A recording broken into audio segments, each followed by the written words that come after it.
Hi yours, welcome to BRK entertainment. నేను మీ యుమ. ఈ రోజు మనతో పాటు స్టూడియోలో ఉన్నారు ఒక content creator. Hi Charan. Hi అక్క. సో ఎందుకు కన్నడ వదిలేసి ఇక్కడ ఎందుకు ట్రై చేస్తున్నావు? అంటే బేసిక్గా నేను స్టార్ట్ చేసినప్పుడు ఫ్రమ్ మై చైల్డ్హుడ్ నాకు హీరో అంటే చిరంజీవి గారే అక్క. ఇక్కడ నీ ఫేవరెట్ హీరో ఎవరికి తెలుగు? నాకు హీరో అంటే చిరంజీవి గారే, కానీ భక్తుడైతే నేను పవన్ కళ్యాణ్ గారికి.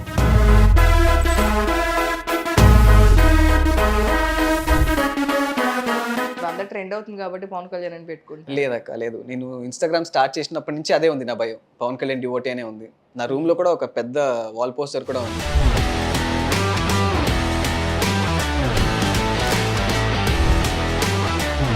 సేమ్ అవ్వాలని ఇండస్ట్రీలో కూడా ఒక హీరో అవ్వాలనా, ఆర్టిస్ట్ అవ్వాలనా? ఇనిషియల్ గా అయితే నాకు హీరోనే అక్క.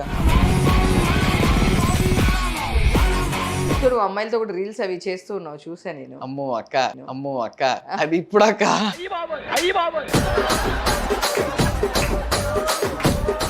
సో ఇక్కడ మంచి మీకు క్రష్ ఎవరు? వద్దక్క, వద్దక్క. నేను చెప్తే అంటే అమ్మాయి కూడా తెలుసు నాకు క్రష్ ఉంది అని, కానీ చెప్తే బాగోదు.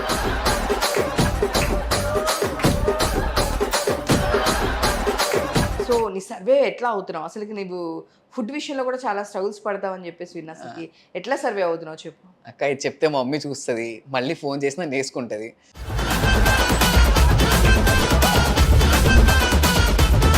కొన్నిసార్లు ఎలా ఉంటాయంటే రాత్రులు నా వర్త్ లేదేమో, నేనేం చేయలేనేమో లైఫ్లో, మేబీ నేను ఇక్కడే ఆపేయాలి, ఐ మీన్ సూసైడల్ థాట్స్ దాకా వెళ్ళిపోయింది.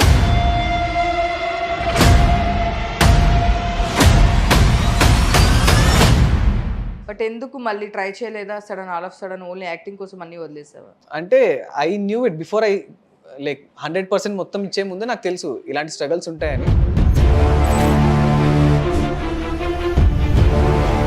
Hi yours, welcome to BRK entertainment. నేను మీ యుమ. ఈరోజు మనతో పాటు స్టూడియోలో ఉన్నారు ఒక కంటెంట్ క్రియేటర్. సో కన్నడ నుంచి ఇక్కడికి వచ్చి ఆర్టిస్ట్గా ట్రై చేస్తున్నారు. ఎందుకు, ఎలా, తన్నడికి తెలుసుకుందాము. హాయ్ చరణ్. హాయ్ అక్క. సో ఎందుకు, ఎలా, ఎందుకు అన్నాను అంటే సో ఎందుకు అక్కడి నుంచి ఇక్కడికి వచ్చి కన్నడ వదిలేసి ఇక్కడ ఎందుకు ట్రై చేస్తున్నావు? అంటే బేసిక్గా నేను స్టార్ట్ చేసినప్పుడు ఫ్రమ్ మై చైల్డ్హుడ్ నాకు హీరో అంటే చిరంజీవి గారే అక్క. ఈవెన్ దో మాకు కన్నడలో రాజ్ కుమార్ గారు ఉన్నారు, ఇంకా అంబరీష్ గారు, చాలా మంది ఉన్నారు. కానీ నేను పుట్టింది కేజీఎఫ్ కోలార్ కాబట్టి మాకు తెలుగు ఇన్ఫ్లుయెన్స్ చాలా ఉంది. మా ఊర్లో ఇద్దరే హీరోలక్క, అయితే చిరంజీవి అంటే బాలయ్య, ఇద్దరే. సో మా ఫ్యామిలీలో కూడా ఎలా అంటే half family Balayya Babu side అయితే హాఫ్ చిరంజీవి గారి సైడ్ మేము. సో నేను కూడా చిరంజీవి గారిని చూసి వాళ్ళ డాన్స్ని నేను ఇంకా గుర్తుంది. Indra was the first movie నేను థియేటర్లో చూసింది, చాలా చిన్నవాడిని కానీ ఇంకా గుర్తుంది. సో అందువల్ల నాకు చిన్నప్పటి నుంచే తెలుగు అంటే ఒక సైడ్ కనెక్షన్ పెరిగిపోయింది. సో అందుకని పెద్ద అయిన తర్వాత కూడా ఏదైనా ఒకటి చేస్తే తెలుగులో ఏదో చేయాలి. కన్నడలో ఉన్నా కానీ మేబీ అక్కడ చేస్తే నాకు ఇంకా బాగా అనిపిస్తుందేమో అనిపించింది. సో అందుకు. సో అక్కడ లాంగ్వేజ్ కూడా నీకు తెలుగు అనేది ఇక్కడికి వచ్చాక నేర్చుకున్నావా, లేదు అంటే బెంగళూరులో ఉన్నప్పుడు నేర్చుకున్నా? బెంగళూరులో మేము తెలుగు మాట్లాడతాం. ఎలా ఉంటుందంటే ఎక్కడ ఉండవు, ఏం చేస్తా ఉండవు, బాగుండవా, ఎప్పుడు వస్తావు, ఇలాంటి తెలుగు ఉంది. కానీ బేసిక్గా తెలుగు ప్రాపర్ తెలంగాణ ఆంధ్ర సైడ్ తెలుగు అయితే నేను ఇక్కడికి వచ్చి నేర్చుకున్నా. సో నువ్వు చాలా స్ట్రగుల్స్ పడుతున్నావు, ఇంకా స్ట్రగ్లింగ్లోనే ఉన్నావు అని విన్నాను. సో నీ సర్వే ఎట్లా అవుతున్నావు? అసలుకి నీవు ఫుడ్ విషయంలో కూడా చాలా స్ట్రగుల్స్ పడతావు అని చెప్పేసి విన్నా. అసలుకి ఎట్లా సర్వే అవుతున్నావు చెప్పు. అక్క ఇది చెప్తే మా మమ్మీ చూస్తుంది, మళ్ళీ ఫోన్ చేసినా నేర్చుకుంటుంది. సో బేసిక్గా ఎలా అవుతుందంటే ఇంట్లో నేను చాలా పదాలు చెప్తున్నా అక్క. బేసిక్గా నేను చెప్పను, నాకు అలవాటు లేదు. కానీ రీసెంట్ టైమ్స్లో అయితే ఇంట్లో నేను చాలా పదాలు చెప్తున్నా. మంచిగా తింటున్నా, మంచిగా ఉన్నా, ఏం టెన్షన్స్ లేదు, నెలకి కొంచెం అమౌంట్ ఇంటికి పంపుతున్నా. సో కొంచెం సైలెంట్ ఉన్నారు. వాళ్ళకి ఇంటర్నల్ ప్రాబ్లమ్స్ ఎలా తెలీదు అంటే రోజు పొద్దున్న లేస్తా, అది లేట్గా లేస్తా, ఆఫ్టర్నూన్ లేస్తా, లేచి బయటికి వెళ్తా, కాఫీ తాగుతా, సాయంత్రం దాకా సార్టెడ్. సాయంత్రం 6:30, 7 o'clockకి పానీపూరి ఉంటుంది కదా, గోల్గప్ప, అక్కడికి వెళ్ళడం 2 ప్లేట్లు 40 రూపీస్. అది మొత్తం ఆలు ఉంటుంది కాబట్టి, స్టఫ్ అయి ఉంటుంది కాబట్టి, అది ఒక 2 ప్లేట్లు తిని ఒక 1 లీటర్ బాటిల్ వాటర్ తాగేస్తా. రాత్రి 2:30 దాకా మెలుకుంటా, పడుకుంటే నెక్స్ట్ డే మార్నింగ్ 1 గంట. సో నా సైకిల్ ఇలా ఉంటుంది. సో డబ్బులు ఎక్కడ సేవ్ చేయొచ్చు, ఎక్కడ సేవ్ చేయకూడదు అనేది మైండ్లో చాలా కూర్చొనేసింది ఇప్పుడు. మేబీ నేను ఎప్పుడు సెటిల్ అవుతానో తెలియని స్టేజ్లో ఉన్నా. అండ్ డబ్బులంటే విలువ అంటారు కదా, నాకు ఇప్పుడు తెలుస్తుంది. నా వీడియోస్లో చూడొచ్చు మీరు, డబ్బులు ఉన్నప్పుడు ఒక 46,000 రూపీస్ ఒక షూ కొన్నది కూడా టైం ఉంది. అప్పుడు నాకు విలువ తెలీదు. ఇప్పుడు నేను ఒక స్టేట్ నుంచి ఇంకో స్టేట్ వచ్చి ఏదో చేయాలి అని తపన పడుతున్నప్పుడు నాకు ఇప్పుడు అర్థమవుతుంది ఒక ₹100 వాల్యూ ఏంటని. సో బయటకి ఎప్పుడు చెప్పలేదు, నా ఫ్రెండ్స్ కూడా తెలీదు. మమ్మీకి రోజు తెలిస్తే అంతే ఇక నాకు కాల్ చేసి వేసుకుంటది, తిరిగి వచ్చే ఇంటికి అంటది. సో ప్రాపర్ ఫుడ్ లేకుండా, ఏమి లేకుండా ఇన్ని స్ట్రగుల్స్ పడుతూ ఇక్కడ ఉండే బదులు కన్నడలో కూడా నీకు అక్కడ ఇంట్లో హోమ్ ఫుడ్ ఉంటుంది. హ్యాపీగా ఉండొచ్చు. కన్నడ ఇండస్ట్రీలో ట్రై చేయొచ్చు కదా! ఎందుకు తెలుగులోనే ట్రై చేయాలని? అది గట్స్ అంటారు కదా అక్క, ఏదో ఒకటి చేస్తా ఈ రోజు కానీ రేపు, ఆ గట్ ఫీలింగ్ ఉంది. మేబీ ఈ రోజు ఇలా ఉన్నాను, రేపు దీనికన్నా తక్కువ అవ్వచ్చేమో, కానీ ఎల్లుండి అయితే పక్కా కొడతా. ఆ గట్ ఫీలింగ్ ఉంది, అందుకు ఇక్కడే స్ట్రగుల్ అవుతూ ఉన్నా. ఆ స్ట్రగుల్ అన్నాను, maybe down the line 10 years తర్వాత నేను ఈ రోజు గురించి ఆలోచించి నవ్వుకోవచ్చేమో, కానీ ఈ రోజు అయితే ఇట్స్ నైస్. నేను రేపు ఒక పెద్ద స్టేజ్ నుంచి చెప్పుకోవచ్చేమో, నేను ఇలా స్ట్రగుల్ పడి ఇంత దూరం వచ్చాను అని చెప్పి. మేబీ నేను ఇంకో 10 మందిని ఇన్ఫ్లుయెన్స్ చేయొచ్చేమో. సో అది నా మైండ్ సెట్ ఇప్పుడు ప్రెజెంట్ అలా ఉంది. నేను ఏది హార్ట్‌కి తీసుకోవట్లేదు. అండ్ కొన్ని రోజులు ఎలా ఉంటాయంటే, చాలా హార్ట్‌కి తీసుకున్నప్పుడు బేసిక్‌లీ నాకు మమ్మీ మాత్రమే, డ్యాడీ లేదు. చిన్నప్పుడు 5 ఇయర్స్ ఉన్నప్పుడు చనిపోయారు. రాత్రి సడెన్‌గా గుర్తొస్తది, అరే నాన్న ఉంటే మేబీ ఫైనాన్షియల్‌గా మమ్మీని సపోర్ట్ చేస్తుండే, నేను ఇక్కడ ఫుల్ ఫ్లెడ్జ్డ్‌గా ట్రై చేయొచ్చు, ఇలా అనిపించేది.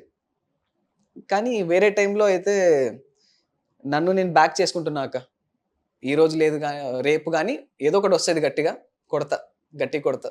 సో ఇక్కడ పెద్ద ప్లాట్‌ఫార్మ్స్‌లో కూడా చేసావు. ఓటీటీ ప్లాట్‌ఫార్మ్స్ అలాంటి వాటిలో కూడా చేసావు. హ్మ్. బట్ అక్కడ కూడా సమ్ ఇష్యూస్ వలన ఆగిపోయావని విన్నాను. ఏంటి బ్యాక్ స్టోరీ ఏంటి?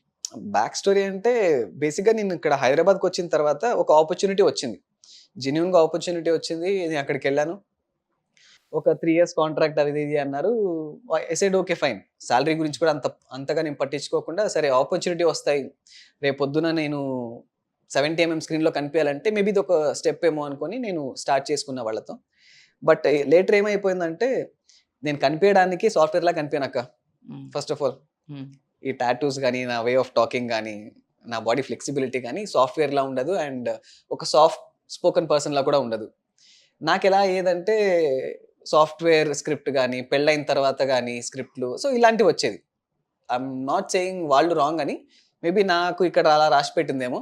సో అలా వచ్చేవి. అండ్ వన్స్ నేను ఒకసారి క్వెషన్ చేయగానే it back fired on me. హ్మ్. మేబీ నేను ఇలా ఆపోజిట్‌గా మాట్లాడుతున్నా అని చెప్పి స్క్రిప్ట్స్ రావడం తక్కువైంది. లేటర్ సాలరీస్ ఆన్ టైమ్ రావడం లేట్ అయింది. తర్వాత నేనే ఒక హార్డ్ డిసిషన్ తీసుకున్నా. ఇక్కడ ఆల్రెడీ నేను ఇంత స్ట్రగల్ పడుతున్నా, ఒక ప్లేస్‌లో నేను స్టక్ అవ్వడానికన్నా I think I have to come out of it అని చెప్పి నేనే బయటకొచ్చేసిన. సో ఇప్పుడు మూవీ ఛాన్సెస్ కోసం ఎలా ట్రై చేస్తున్నావు? అండ్ సో ఇంకొకటి, నువ్వు ఒక గుడ్ డాన్సర్. నేను చూసాను. నీ ఆహా! రీల్స్ అన్నీ చూస్తూ ఉన్నాను. అన్నీ చూసాను. So your a good dancer. So అటు సైడ్ ఏమన్నా ట్రై చేయలేదా? Dancing side only for acting కోసం వెయిట్ చేస్తున్నావా? ఆహ్, చిన్నప్పుడు as far as I can remember dance అనేది వితౌట్ నోయింగ్ నాకు నా బాడీలో వచ్చేసిందక్క. హ్మ్. బిఫోర్ ఐ వాస్ ట్రైన్డ్, చిన్నప్పటి నుంచే డాన్స్ చేస్తూ ఉన్నా. కానీ నాలో నాకు తెలియని ఒక గట్ ఫీలింగ్ అని చెప్పినా కదా! Maybe dance is part of my character. ఒక 10 క్యారెక్టర్స్‌లో dance is part of it. Hmm. రేపొద్దున నేను ఎక్కడైనా ఆడిషన్స్ ఇస్తే జస్ట్ యాక్టింగ్ మాత్రం కూడా డాన్స్ కూడా చూస్తారు. ఇంకా వాళ్ళ లుక్స్ గాని చూస్తారు కాబట్టి, డాన్స్ ఒక చిన్న పార్ట్ లానే తీసుకున్నా. ఎప్పుడు నేను కొరియోగ్రాఫర్ అవ్వాలనుకోలేదు. హ్మ్. ఇప్పుడు ఇన్‌స్టాగ్రామ్‌లో రీల్స్ కూడా ఎవరైనా చూస్తే, అరే! ఈ అబ్బాయికి డాన్స్ వచ్చు హ్మ్. అని మాత్రమే చూడాలనుకుంటున్నా. అలా కాకుండా నేను పెద్ద కొరియోగ్రాఫర్ అవ్వాలనుకోవట్లేదు. ఎందుకంటే ఇక్కడ కొరియోగ్రాఫర్స్ చాలా పెద్దగా ఉన్నారు. అండ్ అంత లెవెల్ నేను లేను. నేను కల్లో కూడా అనుకోను. నాకొచ్చినంత నేను ట్రై చేస్తున్నా అక్క, అంతే. డాన్స్ మీద ఫోకస్ చేస్తాను. అవును. అవును. సో యాక్టింగ్‌కి హెల్ప్ అవుతదని. అవును. ఒక స్ట్రెంగ్త్‌లా ఉంటది డాన్స్ అనేది నాకు అని. సో కన్నడ దగ్గర నుంచి ఇక్కడికి అనేదానికి నువ్వు నాకు వాలిడ్ రీజన్ చెప్పాలా. కన్నడలో నువ్వు అంతకు ముందు కొన్ని సినిమాలకి ఐ మీన్ బ్యాక్ ఆర్టిస్ట్ కూడా, అవును. జూనియర్ ఆర్టిస్ట్ కింద కూడా వెళ్ళావు అని అవును. చెప్పేసి నేను విన్నాను. అవును. పెద్ద పెద్ద రజనీకాంత్ గారి మూవీ లాంటి ఆ! సినిమాలకి. యాహ్! యాహ్! సో మరి ఇక్కడికొచ్చి మరి ఎందుకు ఈ స్ట్రగుల్స్? అక్కడే కంటిన్యూ‌గా ట్రై చేస్తే గనక మదర్‌కి సపోర్ట్ ఉంటుంది. అండ్ ఇంకా వచ్చిన లాంగ్వేజ్ కాబట్టి ఇంకొంచెం బావుంటుంది. అలా ఇప్పుడు కన్నడ ఇండస్ట్రీ కూడా చాలా పెద్ద ఇండస్ట్రీ 'కేజీఎఫ్' తర్వాత. అవును. అవును. సో అది కూడా చాలా పెద్ద ఇండస్ట్రీ అవును. అయింది. సో ఎందుకు ఇక్కడే ఇలా మొండిగా ఒక్కడివే ఫుడ్ లేకోకుండా స్ట్రగుల్ ఫేస్ ఆ! చేస్తూ ఇక్కడ ఎందుకు ఉండాలనుకుంటున్నావు? అక్కడ మీ మమ్మీకి సపోర్ట్ చేస్తూ కన్నడలో ట్రై చేసుకోవచ్చు కదా! సో బేసిక్గా ఇది జూనియర్ ఆర్టిస్ట్గా చేసింది 2016-17 అనుకుంటా అక్క. సో అప్పుడు ఎలా అయిందంటే మా మమ్మీకి కూడా చాలా ఇష్టం నేను పెద్దగా సినిమాలో చేయాలని. మమ్మీకి చాలా ఇష్టం. సో తనేం చేసిందంటే కొన్ని యూట్యూబ్లో కానీ గూగుల్లో కానీ వస్తాయిగా, ఇక్కడ మీరు ఇంత అమౌంట్ పే చేస్తే మీకు ఆ ఛాన్స్ ఇస్తాం ఈ ఛాన్స్ ఇస్తాం అని. She use to take me there. అక్కడ తీసుకుని వెళ్ళి ఆల్మోస్ట్ ఒక 1.5 lakhs దాకా పోయింది. ఈ రోజు డబ్బులు కట్టండి, మీరు ఎల్లుండి సీరియల్లో షూట్ ఉంటుంది, ఎల్లుండి ఆ సీరియల్లో షూట్ ఉంటుంది, మీకు ఫోటో షూట్ చేపిస్తాము. అలా చాలా అయినాయి. అండ్ వన్ పాయింట్ ఆఫ్ టైంలో ఎలా అయిపోయిందంటే ఇంట్లో డబ్బులు అవుట్.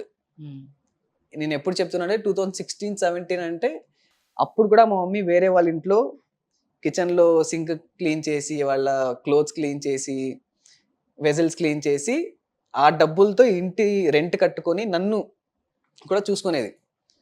సో అలాంటి పీరియడ్ ఆఫ్ టైంలో నాకు మళ్ళీ తనని ఒక డబ్బు ఇన్వెస్ట్ చేపియాలి అని అనిపించలేదు. అప్పుడు నాకు ఒక పర్సన్ కాంటాక్ట్ అయ్యి, ఇలా జూనియర్ ఆర్టిస్ట్గా బాబు ఒక 200 రూపీస్ ఇస్తాం పర్ డే అన్నారు. సో నా మైండ్లో ఏమనిపించింది అంటే, సరే మేబీ అక్కడ నేను రికగ్నైజ్ అవ్వచ్చేమో అని చెప్పి లైన్గా ఒక 1.5 year వెళ్ళినాక ప్రతిరోజు. అప్పుడు మాకు 60 రూపీస్కి 1 day పాస్ వచ్చేది బస్సుది.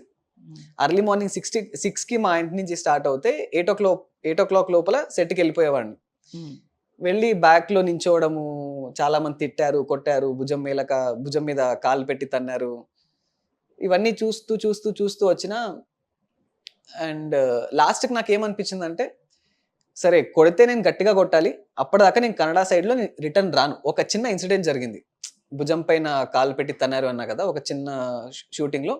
ఆ రోజు నేను మైండ్లో ఫిక్స్ అయిపోయినా, నేను కన్నడ ఇండస్ట్రీకి మళ్ళీ రిటర్న్ వస్తే చరణ్ అంటే ఎవరని తెలిసినప్పుడే వస్తా. ఇది నేను రీజన్ మా మమ్మీతో కూడా చెప్పలే, ఎప్పుడు మా ఫ్రెండ్స్ చెప్పలే, ఎవరికీ తెలియదు. ఆ రోజు ఏడ్చుకుంటూ నేను బస్లో కిటికీ సైడ్ కూర్చొని ఏడ్చుకుంటూ ఇంటికి వెళ్ళడం నాకు ఇంకా గుర్తుంది. మళ్ళీ నేను కన్నడ సినిమా ఇండస్ట్రీలో ట్రై చేస్తే కూడా నా పేరు తెలిసి ఉండాలి, అప్పటిదాకా నేను ఇటువైపు రాను అని అప్పుడే ఫిక్స్ అయిపోయినా. అసలు ఏం జరిగింది బ్యాక్ స్టోరీ ఎక్కడ? బ్యాక్ స్టోరీ వచ్చేసి, అన్నం తింటున్నాం అక్క ఆఫ్టర్నూన్. అక్కడ పేరు వద్దులే, ఆ హీరో పెద్ద హీరోనే. వాళ్ళది ఒక సినిమా షూటింగ్ జరుగుతుంది, ఒక పెండల్ వేసినారు. దాంట్లో షర్ట్ ఇప్పి ఇలా కూర్చో ఉన్నాను, ఒక 20 మందితో నేను కూర్చో ఉన్నాను. ప్రిజనర్ లాంటిది. హీరో పోలీస్ క్యారెక్టర్ వచ్చి అందరినీ కొడతాడు. ఇది సీన్ జరుగుతుంది. వచ్చాడు హీరో, కళ్ళు కూడా బ్లింక్ కూడా చేయకుండా అందరినీ గట్టిగా కొట్టాడు. నాకు కూడా గట్టిగా తాకింది. తాకినప్పుడు ఫుడ్ లైన్లో నించో ఉన్నాము. ఫుడ్ కోసం అడుగుతూ ఉన్నా, సడన్గా నన్ను చూసిండు. ఎంతమంది ఉన్నారు మీరు? 20 మంది అన్న. 20 మందికి ఆల్రెడీ మేము ఫుడ్ ఇచ్చేసాంగా, అయిపోయింది, నువ్వు వెళ్ళు బాబు, బయట ఎక్కడైనా తీసుకో అన్నారు. అక్కడ ఏడ్చుకుంటూ సైడ్కి వెళ్ళిన. తర్వాత మళ్ళీ పిలిచారు, లోపలికి వెళ్ళి కూర్చున్నా. ఒక 3 days అదే సీన్ జరుగుతుంది. 3 days అక్కడ రోజు వెళ్ళేవాడిని. రోజు అది ఏదో నించో ఉండాలి అని చెప్పారు. నించో ఉన్నాను. థర్డ్ డే ఇంకేం పేమెంట్ తీసుకురావడానికి లాస్ట్లో నించుంటాం కాక 9 o'clock 10 o'clockకి లైన్లో నించొని 200 600 రూపీస్ నాకు రావాలి. 3 రోజులు అక్కడ ఉన్నా, లైన్లో నించో ఉన్నాను. నెక్స్ట్ నా పాయింట్ రాగానే, ఎవరి సైడ్ నుంచి వచ్చారు? లేదన్నా ఇలా ఒక అన్న నన్ను పంపారు, 3 days నుంచి నేను వస్తున్నాను, 600 ఇవ్వాలన్నా అంటే, అవునా ఒక్క నిమిషం ఆగు అని చెప్పి చెక్ చేస్తే ఆల్రెడీ 20 members ఉన్నారు. వాళ్ళు అక్కడ షూట్ లొకేషన్ రావాల్సిన 20 మంది ఉన్నారు. నువ్వెందుకు వచ్చి రోజు కూర్చున్నావు, మేమెందుకు పైసలు ఇవ్వాలి అని చెప్పి మాటల్లో నేను ఎలాంటి సిచ్యువేషన్లో ఉన్నా అంటే, ఆ 600 రూపీస్ నాకు ఇప్పుడు తీసుకోలేదంటే, ఇంట్లో చెప్పున్నా మమ్మీకి రోజు ఇలా షూట్కి వెళ్తున్నా అని. 600 రూపీస్ ఒక 1 week మమ్మీకి హెల్ప్ అవుతుందేమో అనే మైండ్ సెట్ నాది అప్పుడు. చిన్నోడిని కదా, ఇంటికి వెళ్ళడానికి అయితే బస్ పాస్ ఉంది రాత్రి 10 o'clock. ఇప్పుడు 600 రూపీస్ తీసుకోక నేను ఇంటికి వెళ్తే మమ్మీకి ఏం చెప్పాలి అనే పాయింట్ ఆఫ్ వ్యూలో నేను అడుగుతున్నా, లేదన్నా రోజు వస్తున్నా అది ఇది అని. కానీ లాస్ట్కి తన కాళ్ళతో ఇక్కడ తన్నాడు. ఇక్కడ తన్నగానే నేను ఏం చేయాలని ఆలోచించుకోకుండా ఏడ్చుకుంటూ నడుచుకొని వెళ్ళిపోయినా ఇంకా ఇంటికి. ఆ రోజు జరిగిన నడుచుకుంటూ బస్ స్టాప్కి వెళ్ళినా, బస్ ఎక్కిన, విండో సీట్లో కూర్చున్నా. ఆ 45-55 minutes ఏం జర్నీ ఉందో ఆ జర్నీ మొత్తం ఏడుస్తూనే ఉన్నా. ఈరోజు నాకు ఇలా చేశారు, పర్లేదు, నేను ఎలా కంబ్యాక్ ఇవ్వాలి, నేను మళ్ళీ కన్నడ ఇండస్ట్రీలో ఒక చిన్న క్యారెక్టర్ ఆర్టిస్ట్లా చేసినా కానీ నా పేరు తెలిసిండాలి వాళ్ళకి. తను నన్ను క్వశ్చన్ చేసే ముందు, అరే ఈ అబ్బాయి చరణ్ అని తెలిసింటేనే నేను రిటర్న్ వస్తా అనే మైండ్ సెట్తో నేను అక్కడికి వదిలేసినాక దాని తర్వాత ఎప్పుడు నేను అటువైపు వెళ్ళలేదు. ఇప్పుడు కూడా నేను బెంగళూరు వెళ్తే మా మమ్మీని కలుస్తా అంతే, ఇంకెవరిని కలవను నేను బెంగళూరులో. అదొక ఎనిమినిటీ పెంచుకున్నా నేను నాలో నేను. సో మీ ఫ్రెండ్స్ కూడా చాలా మంది అంటే నువ్వు అక్కడే కాబట్టి మొత్తము మీ ఫ్రెండ్స్ అందరూ అక్కడే ఉన్నారు. ఇక్కడ నీకు ఎవ్వరూ లేరు. సో ఇప్పుడు ఏదో ఒక ఓటీటీ ప్లాట్‌ఫార్మ్స్‌కి మంచి స్టోరీస్ రాస్తున్నావు. అక్కడ ఇష్యూ అయింది. ప్రెజెంట్ సినిమాలకి ఎలా ట్రై చేస్తున్నావు? ఎప్పుడు అనిపించలేదా ఎందుకు నాకు ఇదంతా అవసరమా? అంటే ఫుడ్ తినుకోకుండా ఒక పానీపూరి తింటూ లైఫ్ లీడ్ చేస్తూ అంటే ఫుడ్ బేసిక్‌గా అక్క అనేదే లేకోకుండా ఎందుకంత ఇబ్బంది పడి డెఫినిట్‌గా లైఫ్‌లో గోల్ ఉండాలి. దానికోసం ట్రై చేయాలి. కానీ ఎండ్ ఆఫ్ ది డే మనం హెల్తీగా ఉంటేనే ఏదైనా చేయగలము. సో, చాలామంది చెప్తుంటారు. చాలామంది పెద్ద పెద్ద డైరెక్టర్స్ కూడా ఈ స్టేజ్ నుంచే వెళ్లారు. సో, డెఫినిట్‌గా హోప్‌ఫుల్‌గా వస్తుంది. కానీ ఎందుకు? అంటే ఇంకోటి ఆల్టర్‌నేటివ్ చూసుకుంటూ ఇది ట్రై చేయడానికి కుదరట్లేదా నీకు ఇండస్ట్రీలో? అంటే బేసిక్‌గా నాకు ఈ రోజు వరకు ఒక సినిమాలోకి ఎలా ఎంటర్ అవుతారనే పాయింటే నాకు తెలీదక్క. హ్మ్. ఇన్ని రోజులు ఎలా ఉన్నా అంటే, అరే! రోజు నేను వీడియోస్ చేస్తూ ఉండాలి. ఎక్కడైనా ఆడిషన్స్ ఉంటే వెళ్ళాలి. ఇది తప్ప ఈరోజు నేను మీతో ఇంటర్వ్యూలో ముందుకు నేను మాట్లాడినట్టు అప్పుడే నాకు అర్థమైంది. ఓకే. పీఆర్ ఏజెన్సీస్ ఉంటాయి. వాళ్ళతో మేనేజర్స్ ఉంటారు. వాళ్ళతో కాంటాక్ట్ ఉండాలి. వాళ్ళతో ట్రావెల్ చేస్తూ ఉండాలి. వాళ్ళకి మనం ఆడిషన్ క్లిప్స్ పంపాలి. నాకు ఈ రోజు అర్థమవుతుంది. హ్మ్. అంటే నేను ఎలాంటి బ్యాక్‌డ్రాప్ నుంచి వస్తున్నా అంటే, సినిమా అంటే ప్రాణం. కానీ ఎలా వెళ్ళాలో తెలీదు. హ్మ్. సో, అలాంటి సిట్యుయేషన్‌లో నుంచి వస్తున్నా కాబట్టి ఇంకా నేను వన్ స్టెప్‌లో కూడా లేనక్క. స్ట్రగల్స్ ఉన్నాయి. ఆబ్వియస్‌లీ ఉన్నాయి నాకు. కొన్ని కొన్ని సార్లు ఎలా ఉంటాయంటే రాత్రులు నా వర్త్ లేదేమో, నేనేం చేయలేనేమో లైఫ్‌లో. హ్మ్. మేబీ నేను ఇక్కడే ఆపేయాలి. ఐ మీన్ సూసైడల్ థాట్స్ దాకా ఎళ్ళిపోయింది. లాస్ట్‌కి at the end of the day I mean last మొమెంట్‌లో ఇంకేం అవ్వదు నా వల్ల అనుకున్నప్పుడు ప్రతిసారి మా అమ్మ గుర్తొస్తది. సరే ఇంకోసారి ట్రై చేద్దాం. ఇంకొక్కసారి ట్రై చేద్దాం పర్లేదు. ఇలా అనుకోని ఒక్కొక్కసారి నేను గూగుల్‌లో టైప్ చేసి ఆఫీసెస్ ఉంటాయి గదా! Producer offices. హ్మ్. అది టైప్ చేసుకొని వాళ్ళ ఇంటి దగ్గర రోడ్ వరకు వెళ్ళడం. ఎవరన్నా వాచ్‌మెన్ చూస్తూ ఉంటారు. క్యా కర్ రహా ఇధర్ జా జా అనేవాళ్ళు. రిటర్న్ వచ్చేసేవాడిని. ప్రాపర్ వే ఈ రోజు నాకు తెలిసింది. ఒక మేనేజర్ ఉంటారు. ఒక పీఆర్ ఏజెన్సీ ఉంటది. వాళ్ళని కాంటాక్ట్ అవ్వాలి అని చెప్పి. ఓకే. ఇన్ని డేసు మరి ఇక్కడ అట్‌లీస్ట్ జూనియర్ ఆర్టిస్ట్ కింద కూడా ట్రై చేయలేదా తెలుగులో? తెలుగులో ఏదైక హ్మ్. ఎందుకు నేను ట్రై చేయలేదు అంటే మేబీ ఫస్ట్ నాకు ఇన్‌స్టాగ్రామ్ అనే ఒక టూల్ నా దగ్గర లేదు. హ్మ్. ఇప్పుడు నా దగ్గర ఒక టూల్ ఉంది. ప్రెజెంట్‌లో అయితే social media I think it matters a lot. చాలా హ్మ్. వెయిటేజ్ ఉంటది హ్మ్. సోషల్ మీడియాకి కూడా. మేబీ నాకు సెట్ అయ్యే క్యారెక్టర్ వచ్చినప్పుడు ఇట్ విల్ హ్యాపెన్. ఇప్పుడు జూనియర్ ఆర్టిస్ట్‌లా వెళ్తే నేను అలానే ఫిక్స్ అవ్వకూడదు. మేబీ హ్మ్. నేను ఒక క్యారెక్టర్‌లా వస్తే కూడా నేను అప్పుడు వెళ్తాను అనే ఒక మైండ్ సెట్‌లోనే ఉన్నాను. హ్మ్. హ్మ్. జూనియర్ ఆర్టిస్ట్‌గా వెళ్తే తప్పు కాదు ఆబ్వియస్‌లీ. కానీ అది ఆల్రెడీ నేను 2016, 17లో చూసా కాబట్టి I know how it will be. హ్మ్. నేను మళ్ళీ నా మోరల్స్‌ని తక్కువ చేసుకోవాలనుకోలేదు. సో, అందుకని ఐ యామ్ వెయిటింగ్ అక్క. ప్రాపర్‌గా వెయిట్ చేస్తూ ఉన్నా. ఐ యామ్ సర్వైవింగ్ ప్రెజెంట్ అంతే. సో, సోర్స్ ఆఫ్ ఇన్‌కమ్ అంటే ఏం చెప్తావు? సోర్స్ ఆఫ్ ఇన్‌కమ్ 1 ఇయర్ నేను ఇన్‌స్టాగ్రామ్ నుంచి బ్రేక్ తీసుకున్నా. హ్మ్. బెంగుళూరులో మార్కెటింగ్ చేస్తూ ఉన్నాను 1 ఇయర్. హ్మ్. 1 ఇయర్ సోషల్ మీడియా నుంచి మొత్తం బ్రేక్ తీసుకొని. సో, ఆ మార్కెటింగ్ ఇక్కడ కూడా ఒక 2, 3 బ్రాండ్స్ చేస్తున్నా. ఆ వచ్చిన అమౌంట్ డైరెక్ట్‌గా ఇంటికి పంపిస్తున్నా. నాకు ఇన్‌స్టాగ్రామ్‌లో ఏదైనా ప్రమోషన్స్ వస్తేనే నాకిక్కడ రూమ్ రెంట్, ఫుడ్ ఇవన్నీను. ఓకే. యాహ్! ఓన్లీ ఇన్‌స్టా మీద డిపెండ్ అయ్యావు. Not only insta but marketing చేస్తున్నాక. హ్మ్. బేసిక్‌గా నాకు అక్కడ వచ్చే 40,000-50,000 ఇంటికి పంపిస్తున్నా. హ్మ్. హ్మ్. ఇన్‌స్టాగ్రామ్ నుంచి వచ్చే ప్రమోషన్స్ వల్ల నేను ఇక్కడ సర్వైవ్ అవుతున్నా. హ్మ్. వస్తే వస్తది లేదంటే లేదు. సో, అన్ని డేసు ప్రమోషన్స్ ఉండాలని ఉండదు గదా! ఉండదు. సో, కొన్ని డేసు రాకపోవచ్చు. కొన్ని అవును. డేస్ అవును. చేయొచ్చు. సో, ఇప్పటికి ఫుడ్ పానీపూరి తింటూనే సర్వే అవుతున్నావా? నాట్ ఎవ్రీ డే అక్క. నేను అలా అని హ్మ్. చెప్పి ప్రతిరోజు అనను. హ్మ్. పైసలున్నప్పుడు బిర్యానీ ఆర్డర్ పెట్టుకొని తినేస్తా. హ్మ్. నేను once in a week, once in a month నాకు చాలా అనిపిస్తున్నప్పుడు తినేస్తా. ఎందుకంటే రూమ్‌లో ఒక్కడే ఉంటా కాబట్టి తినేస్తా. మిగతా టైంలో అయితే బేసిక్‌గా నాది ఇదే రొటీన్. హ్మ్. సాయంత్రం అయితే ఒక చాయ్ దుకాణం దగ్గర ఎళ్లి కూర్చుంటా. నాకు తెలిసిన ఒక 3, 4 ఫ్రెండ్స్ వస్తారు. చాయ్‌లు తాగుతాం. పానీపూరి తింటా. వాళ్ళకి తెలియకుండా నేను వెళ్తున్నారా ఇంటికి తినేసి ఎళ్తాను అని చెప్పి అక్కడి నుంచి స్టార్ట్ అవుతా. ఆన్ ది వేలో పానీపూరి తింటా. ఇంటికెళ్ళిపోతా. హ్మ్. ఇది నా రొటీన్ డైలీది. సో, ఇక్కడ ఎవరు ఫ్రెండ్స్ ఉన్నారు? ఇక్కడ ఎవరు నీకు ఏంటి సపోర్ట్? సపోర్ట్ అయితే ఆ! వెంకీ గురించి చెప్పాలక్క. ఎందుకు చెప్పాలి అంటే బేసిక్‌గా 1 మంత్ బ్యాక్ నేను బట్టలన్నీ సర్దుకున్నా. ఇక్కడున్న నా రూమ్‌లోని థింగ్స్ అన్ని సర్దుకొని బెంగుళూరు వెళ్ళిపోయినా. వెళ్ళిపోతే వెంకీ కాల్ చేసి "ఎక్కడున్నావు చరణ్? ఏం చేస్తున్నావు? వీడియోస్ ఏం చేయట్లేదా?" అంటే తనకి ఎక్స్‌ప్లెయిన్ చేసిన. నాకు సూసైడల్ థాట్స్ వస్తున్నాయి. నా వల్ల కాట్లేదు. I am not able to survive. Maybe this is not for me అనిపిస్తుంది నాకు. నేను వర్త్ కాదేమో, నాకు యాక్టింగ్ రాదేమో, ఇలానే ఎక్స్‌ప్లెయిన్ చేస్తున్నప్పుడు he is the one who called me back. లేదు చరణ్ నువ్వు రిటర్న్ రా. లెట్స్ ఏదో ఒకటి నేను హెల్ప్ చేస్తాను నీకు అని చెప్పినప్పుడు జెన్యున్ గా చెప్పాలంటే Venky is become my only friend right now. ఎందుకంటే బయట ఫ్రెండ్స్ ఉన్నారు, సాయంత్రం అయితే చాయ్ తాగుతాం, ఉన్నాయి ఒక చాయ్ ఒకటి అది తాగుతాం, ఇంటికి వెళ్ళిపోతాం, ఓకే. కానీ జెన్యున్ గా నా గురించి ఆలోచిస్తున్నాడు అంటే రీసెంట్ టైమ్స్ లో ఫ్రమ్ లాస్ట్ 1 month నాకు చాలా సపోర్టివ్ గా ఉన్నదంటే వెంకీనే.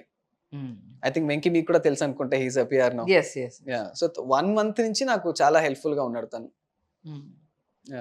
సో అలా అతని సపోర్ట్ తో Yes. అసలు ఏం అవ్వాలని ఇండస్ట్రీలో నువ్వు ఒక హీరో అవ్వాలనా, ఆర్టిస్ట్ అవ్వాలనా, అసలు ఏం అవ్వాలని అనుకుంటున్నావు? అంటే కొరియోగ్రాఫర్ కాదన్నావు, నువ్వు ఆల్రెడీ డాన్స్ చేస్తున్నావు, కొరియోగ్రాఫర్ కాదని చెప్పావు. అవును. సో ఏ బాబాలు?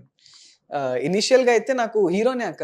చిన్నప్పటి నుంచి చిరంజీవి గారు చూసినా కాబట్టి హీరో అనేది నా మైండ్ లో ఉంది. మేబీ నేను హీరో కాకపోతే 70mm లో నన్ను నేను చూసుకోవాలి, మా ఫ్యామిలీ వాళ్ళు నన్ను 70mm స్క్రీన్ లో చూడాలి అనేది నా పెద్ద డ్రీమ్. ఇంకా దేవుడు ఏం రాసింటే అదే అవుతుంది అని వెయిట్ చేస్తున్నా. సో నువ్వు ఇంతకు ముందు నేను విన్నాను, నువ్వు ఒక ఫిట్నెస్ దీనిలో వర్క్ చేసేవాడు అని. ఏంటి అసలు బ్యాక్ స్టోరీ ఏంటి? అది I think this is in 2018-19 అక్క. నేను అప్పుడే నా డాన్స్ డిప్లొమా ముంబైలో చేసుకోవచ్చిన కల్ట్ ఫిట్ లో నేను ఒక ఆడిషన్ ఇచ్చాను, డాన్స్ ఫిట్నెస్ ట్రైనర్ లాగా. ఆడిషన్ ఇస్తున్నప్పుడు they spoke to me and they were like, సరే నువ్వు మా టీం జాయిన్ అవుతావా, హెచ్ఆర్ టీం, నువ్వు స్కౌట్ చేయాలి, వేరే స్టేట్స్కి వెళ్ళి డాన్సర్ని స్కౌట్ చేసి వాళ్ళు ఆడిషన్ తీసుకో రావాలి అన్నారు. సో అప్పుడు it was very good life అక్క, ట్రస్ట్ మీ. నేను అప్పుడే నా బండి కొన్నాను R15. It was very good, life was very good before covid. Cult ఫిట్లో హెచ్ఆర్గా చేస్తున్నప్పుడే నేను డాన్స్ ట్రైనర్లా కూడా చేశాను అక్కడ. ఆల్మోస్ట్ ఒక 1.5 year కల్ట్ ఫిట్లో I had a very good time, చాలా మంచిగా ఉండే. బట్ ఆ టైంలో సోర్స్ ఆఫ్ ఇన్కమ్ అంతా మంచిగా ఉంది, చాలా, బట్ ఎందుకు మళ్ళీ ట్రై చేయలేదా? Sudden all of sudden only acting కోసం అన్ని వదిలేసావా? అక్క అంటే I knew it before I like 100% మొత్తం ఇచ్చే ముందు నాకు తెలుసు ఇలాంటి స్ట్రగల్స్ ఉంటాయని. కానీ ఇంతలా ఉంటాయని తెలియదు. ఒక హాఫే మునిగిపోయినా నేను. రిటర్న్ వెళ్దామంటే I'm almost like 27 right now. నేను మళ్ళీ రిటర్న్ వెళ్తే కల్ట్ ఫిట్లో జాయిన్ అవ్వచ్చు, లేదంటే వేరే ఒక ఎంఎన్సీ కంపెనీలో జాయిన్ అవ్వచ్చు. బట్ నేను లైఫ్ లాంగ్ రిగ్రెట్ అవుతా అనేది మాత్రం నాకు తెలుసు. ఆ రిగ్రెట్స్ వద్దు అని నేను ఇంకా ఇవన్నీ ఫేస్ చేసుకుంటూ ఇంకా ఇక్కడే ఉన్నాను. ఓకే. అండ్ నువ్వు అంతకు ముందు ఒక ఎంఎన్సీలో కూడా చేసావని విన్నాను. అవును. సో ఇప్పుడు మళ్ళీ ఏమన్నా ట్రై చేస్తున్నావా? లేదక్క, ఎంఎన్సీకి మళ్ళీ నాకు వెళ్ళాలని లేదు. అంటే రీసెంట్ టైమ్స్ లో బై గాడ్స్ గ్రేస్ చిన్న చిన్న ఆపర్చునిటీస్ వస్తున్నాయి, ప్రతి ఒక్కటి గ్రాబ్ చేస్తున్నాను. ఏది చిన్నది ఏది పెద్దదని నేను దూరం పెట్టట్లేదు. సో చూద్దాం ఏమవుతుందో. సో నీ గోల్ అయితే హీరో అవ్వాలని. ఇక్కడైతే నీ ఫేవరెట్ హీరో ఎవరికి తెలుగులో? అక్క నాకు హీరో అంటే చిరంజీవి గారే, కానీ భక్తుడు అయితే నేను పవన్ కళ్యాణ్ గారికి.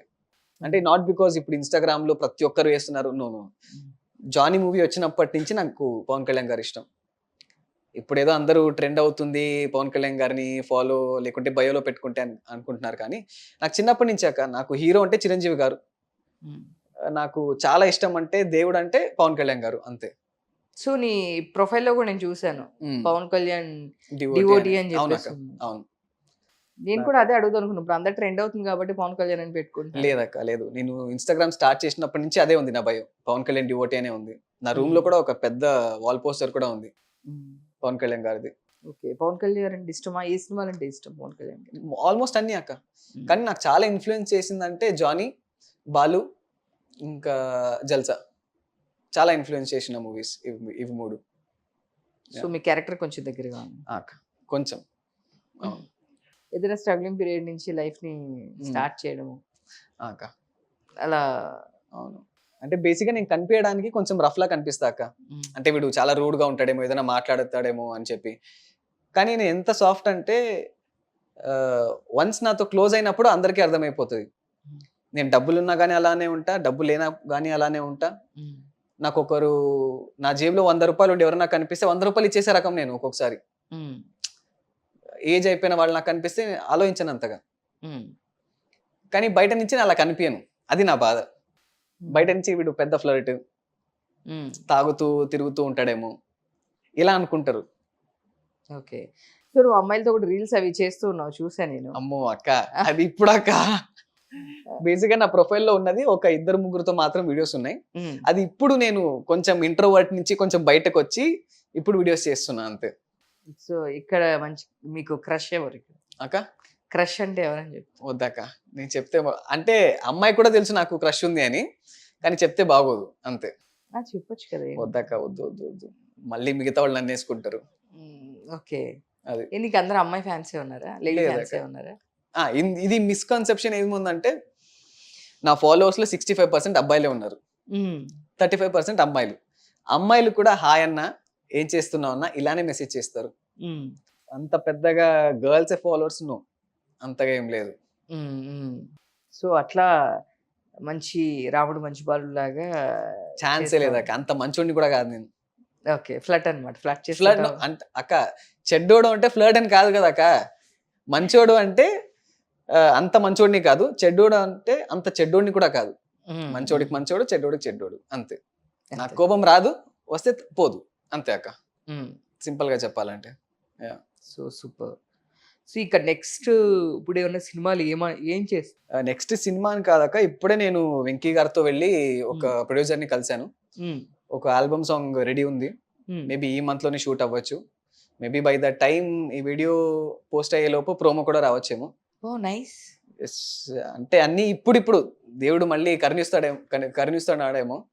ఇప్పుడు నిన్నటి నుంచి మంచిగా ఒక్కొక్కటే కాల్స్ వస్తూ ఉన్నాయి. డెఫినెట్ గా ఈరోజు మా ఛానల్ కూడా వచ్చాయి కాబట్టి ఇంకా ఫర్దర్ గా కూడా మంచి మంచి ఆపర్చునిటీస్ వస్తాయి నీకు. అండ్ ఈ వీడియో చూస్తున్న ప్రతి ఒక్కరికి, అండ్ నో మ్యాటర్ మీరు డైరెక్టర్ కావచ్చు, ప్రొడ్యూసర్ కావచ్చు, నేను ఐ కాంటాక్ట్ కూడా ఇవ్వట్లేదు, ఎందుకంటే ఆ రెస్పెక్ట్ నాకు అంత ఉంది. ఒకటే కోరుకుంటున్నా, ఒక ఛాన్స్ నాకు కావాలి, నన్ను నేను ప్రూవ్ చేసుకోవాలి అని చెప్పి. సో ఆ ఛాన్స్ కోసం నేను వెయిట్ చేస్తున్నా, వస్తుందనే కోరుకుంటున్నా. Definitely all the best Charan. Thank you అక్క. డెఫినెట్ గా మంచి ఛాన్స్ రావాలి. Thank you. First of all నీ హెల్త్ చూసుకో, ఏ అవసరం ఉన్నా సరే డెఫినెట్ గా కాల్ చేయి. షూర్ అక్క, షూర్. Thank you. డెఫినెట్ గా ఆ సైడ్ నుంచి సపోర్ట్ ఉంటుంది. So end of the day matter, మనము ఎన్ని చేసినా ఏది చేసినా ఫస్ట్ రోటీ కపడ, అవును, ఆ రెండింటి కోసమే. అవును. సో మనం ఎంత రీచ్ అవ్వాలి అన్నా కూడా లేకుండా మనం ఏం చేయలేం కదా. ఫస్ట్ అవును. హెల్దీగా ఉండాలి. అవును. సో నీలాగా చాలా మంది ట్రై చేస్తూ ఉంటారు, అందరూ వస్తారు. బట్ అందరికైతే మేము చేస్తామో చేయమో, మా దానికి అవును. రాదు కాబట్టి. సో డెఫినెట్గా మా దృష్టిలో ఉన్న వాళ్ళకి డెఫినెట్గా ఎవరికైనా మా వల్ల హెల్ప్ చేస్తాము. నీకు ఏ అవసరం వచ్చినా డెఫినెట్గా కాల్ చేయి. థ్యాంక్స్ అక్క. All the best for your career. Thank you so much. మంచి పొజిషన్లో ఉండాలి. ఫస్ట్ డెఫినెట్గా ఆల్బమ్ సాంగ్స్ ఇప్పుడు మంచి ట్రెండ్ ఉన్నాయి. అవును, ఇక్కడ చాలా తక్కువ ఉన్నాయి. ప్రైవేట్ ఆల్బమ్స్ చేస్తే అవును. డెఫినెట్గా క్లిక్ అవుతుంది. హిందీలో అటు సైడ్ చాలా బాగున్నాయి. అవును. బట్ తెలుగులో అప్పుడులో స్మితా గారు అలాంటి వాళ్ళు చేశారు, కానీ ఇప్పుడు మళ్ళీ అంత ట్రెండ్ లేదు. అవును. మధ్యలో షకీల్ గారు ఏదో 1-2 చేశారు, మ్యూజిక్ డైరెక్టర్ షకీల్ గారు. అవును. సో ఇంకా ఇప్పుడైతే ఏమీ లేవు సాంగ్స్. నాకు తెలిసి చాలా తక్కువ, అంటే నాకు అంత నాలెడ్జ్ లేదు. Maybe music